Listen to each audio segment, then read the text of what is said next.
सॼी सिंध जियां मीरपुर बुरड़ो में भी आशूर जे ॾिहाड़े ते मातमी जुलूस बरामद किया विया आहिनि। उन हवाले सां ॾिसूं था केसर टावरे जी हे रिपोर्ट। पूरी दुनिया ऐं सॼे सिंध जियां 10 मुहर्रम उल हराम जे हवाले सां मीरपुर बुरड़ो शहर में भी मातमी जुलूस कढिया विया। शहीद हज़रत इमाम हुसैन सल्लल्लाहु अलैहि वसल्लम जे गम में 1875 बरतानिया खां शुरू थींदड़ मातमी जुलूस अॼु ताईं जारी आहिनि, जेका मीरपुर बुरड़ो शहर समेत मीरपुर बुरड़ो जे मुख़्तलिफ़ इलाइक़नि रांझापुर चांडराण में भी आज़ादारनि आज़ादारी करे मातमी जुलूस कढिया विया। आज़ादारनि आवाज़ टीवी सां ॻाल्हाईंदे चयो, 150 साल खां वठी जेको इहो 10 तारीख़ ते सैयदनि जो पिणु ईंदो आहे सिटी मां, साईं विलास शाह जो पिणु हेॾां रांझापुर जो पिणु ईंदो आहे। असांजो पिणु हिते रोड ते वेंदो बाईपास ते, पोइ हितां गॾिजी विलास शाह इमाम बारगाह ते वेंदा, राति जो नेयर थींदो। ज़िक्र इमाम हुसैन कयो वेंदो आहे शबजा ताईं। शबजा खां पोइ वरी असांजो काफ़िलो साॻी उतां मोटी ईंदो आहे। हीअ जेके करबला जो ॾिहाड़ो आहे हिकिड़ो अज़ीम ॾिहाड़ो आहे। हिन में न शिया जी ॻाल्हि आहे न कंहिं ॿिए कंहिं फ़िरके जी ॻाल्हि आहे। हे मुहबे अहल बैत आहे, उन मौला हुसैन जो ज़िक्र कयो वेंदो आहे। हे असांजो ॾाॾे जो पेड़ो आहे जेको बरतानिया दौर खां मातम थींदो अचे थो।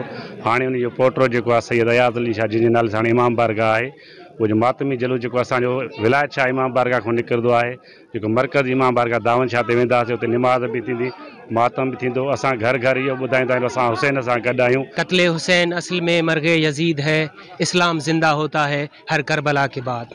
सलाम या हुसैन, लबैक या हुसैन।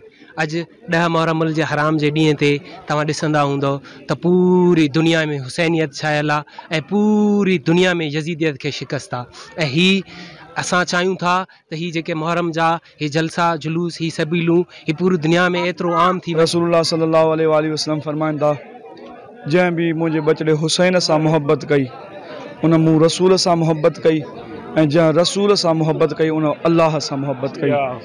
ही दुनिया जे कुंड कुर्छ में न का मज़हब जे ख़िलाफ़ आहे न का फ़िरके जे ख़िलाफ़ आहे। ये असां मौसम जी परवाह करण खां बग़ैर इमाम हुसैन अलैहिस्सलातु वस्सलाम जो हर एक घिटीअ खां हर एक बाज़ार खां निकिरी करे मौला जी अज़मत के सलाम पेश करे। जे करबला में जंग थे हा त ही उहे आले रसूल हुया। ही इन्हनि जे खून में उन मौला अली जो शुजात जो खून जो कासो शामिल हुयो, जंहिं हिक भी जंग में जो कासो शिकस्त न खाधी आहे। जेकॾहिं चाहिनि हा मौला हुसैन जन त मौला जे लश्कर जो सिपह सालार हज़रत अब्बास अलैहिस्सलाम हुयो। अल्हम्दुलिल्लाह साईं, चार तरफ़ पुलिस नफ़री बीठो आहे, असां बीठो आहियूं, स्टाफ सॼो बीठो आहे, DSP साहब बीठो आहे, बिलार सां अलर्ट बीठो आहियूं। अल्लाह ख़ैर कनो।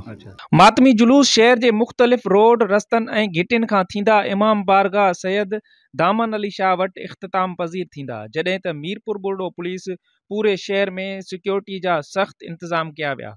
कैमरामैन ज़ुल्फ़कार टांवरी सां गॾु केसर टांवरी, आवाज़ TV, मीरपुर बुरड़ो।